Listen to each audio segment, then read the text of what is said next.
So welcome to, I'm sorry this isn't Thursday, it's actually Friday morning on the Pagan Perspective. I'm Yeka, your Thursday host. And this week we're talking about if someone is incapable of being a pagan.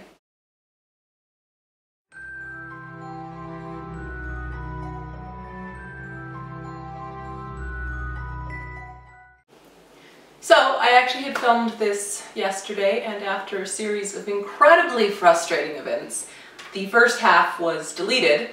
So I'm refilming Friday morning first thing, and hopefully I'll make this a little bit of a shorter video than the previous one.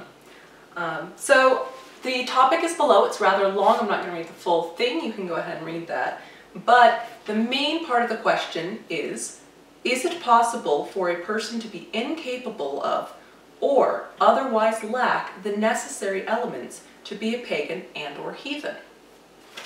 And they give some specifics below.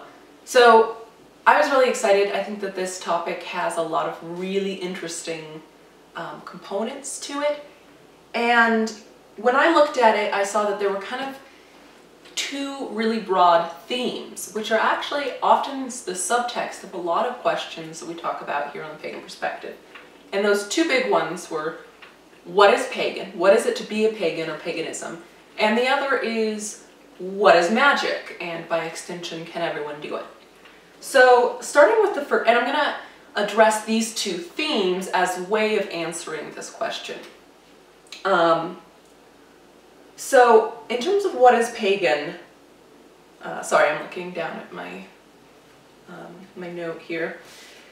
They had identified two broad things that they saw in common with a lot of people who were identifying as pagan or things that were identifying as pagan. The first is some sort of relationship with deity, and the second, the use of magical practices. Briefly, I don't necessarily agree with the deity one. As someone who is an atheist or non-theist pagan, I understand people liking deities from either a metaphoric or literal sense, but it doesn't really come into my practice, and I don't think that it's necessary. But I understand where that was coming from. And the other one is the magic. So just to get some sort of semantics out of the way, there's a category that I really like, or categorization of paganism, that I came across through Isaac Bonewitz in, I think it was either an introduction to Druidism or neo-paganism or something like that, and I don't know if this was his original idea or if he borrowed it, but the idea of separating the huge umbrella of paganism into three also huge categories. The first being, so Paleo, Meso, and Neo. Paleo being our Paleolithic ancestors, and we really don't have a lot of information on what their religions and beliefs were, but presumably they were pagan. The Meso, which is that kind of in-between period, there still are Meso-pagans, like probably a lot of the Native American beliefs, like the Pueblo people here in New Mexico, or some of the folks in Iceland that are pagan but aren't neo-pagan, which is what most of what we talk about on this channel is, the new religions that, whether they have some base or root in some older traditions, really for the most part are from these past 2 centuries. So now what I think pagan is, and now talking about neo-paganism and all. And again, everybody's going to have a different, this is a really new thing, everybody, and even not with the new, you ask a Christian what Christianity is, and every Christian could be a different answer. But just like that, on the, within paganism, we don't always agree. And so I'll tell you what I think it is. And for me, being a pagan is about, or is somebody who accepts and values their part of nature, reality. Those two terms are kind of very heavily overlapping in my mind. Somebody who is really trying to connect and be present with their connectedness to everything else, who, you know, instead of looking at themselves as on Earth just visiting for a while, they are part of the Earth. And also someone who holds sacred, which is to highly value the cycle of life, death, decay, and regeneration. As in other circles, we call that resource cycling. So I'm umming a lot here, sorry about that. But that's what being a pagan is for me. Now the using magic or believing in deities or those sorts of things, to me, those are tools that help us do a better job at this being connected in this relationship thing that paganism is about. So moving over to what magic is, again, you're going to get a lot of different answers from different people. But what I think magic is magic is a set of many different tools that we use to help ourselves achieve certain goals. Now those goals are going to be different depending on who the person is. Sometimes we're conscious of our goals, sometimes we're not. I think there's a lot of power in being conscious of what our goals are, and it could be very constructive to work with setting those goals. In fact, one could have magical practices to help set those goals. But anyways,